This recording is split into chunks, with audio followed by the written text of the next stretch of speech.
তারিখ অক্টোবর 2025 সমস্ত ত্রিপুরা রাজ্যের সিভিল সোসাইটির উদ্যোগে ত্রিপুরা রাজ্যের বন, হাট বাজার, রাস্তাঘাট, অফিস আদালত সমস্ত কিছু এই রাজ্যের মধ্যে বন্ধের ডাক দেওয়া হচ্ছে। সেই বন্ধ উত্তর প্রান্তে ত্রিপুরা রাজ্যের বাগবাসা জাতীয় সড়কে আমরা অবরোধ করছি।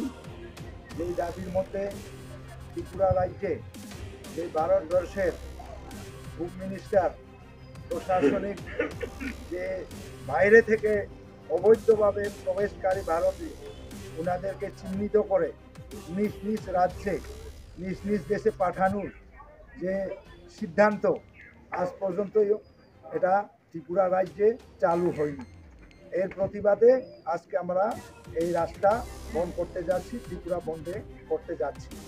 তো বন্ধুগণ, আপনারা জানেন এই রাজ্যের মধ্যে ত্রিপুরাতে হোম মিনিস্টার অমিত শাহজি এই রাজ্যে একটি একট চুক্তিপত্র হয়েছিল, দ্বিপাক্ষিক চুক্তি, সেটা 6 মাসের ভিতরে বাস্তবায়ন করার যে প্রতিজ্ঞা সেটা আজ পর্যন্ত হয়নি। তাছাড়াও এই রাজ্যের মধ্যে এনআরল্যান্ড পারমিট এখনও চালু হয়নি। অতি শীঘ্রই এনআরল্যান্ড পারমিট চালু করতে হবে। ত্রিপুরা রাজ্যকে 14 লক্ষ ত্রিপুরাকে বঞ্চিত করে এই রাজ্যে শান্তি আসবে না। এই রাজ্যকে শান্তি এবং সম্প্রীতি বজায় রাখতে হলে এই যে কেন্দ্র সরকারের যাতে যে এটিটিএফ এবং এনএলএফটির যে অ্যাকর্ড এগ্রিমেন্ট সেইটাও বাস্তবায়ন হয়নি। তার প্রতিবাদে আমরা আজকে ত্রিপুরা রাজ্যে সব জাতি সব বর্ণে মিলিয়ে আমরা আজকে এখানে এই বাগবাসাতে জাতীয় সড়ক বন্ধ করছি। তাই বন্ধুগণ, আপনারা সবাই অংশগ্রহণ করবেন।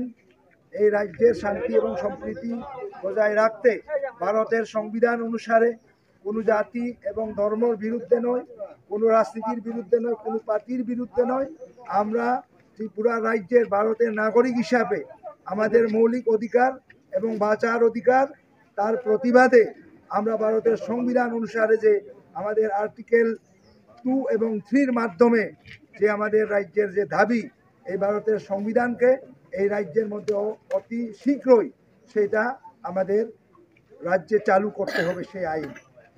তাহলে আগামী দিনে আরও বৃহত্তর আন্দোলনে আমরা প্রস্তুত আছি। আন্দোলনের মধ্যে এই রাজ্যের মধ্যে আরও এই ভারতের সংবিধান অনুসারে যদি আমাদের অধিকার না পাই তাহলে আন্দোলনে আমরা আরও প্রস্তুত আছি।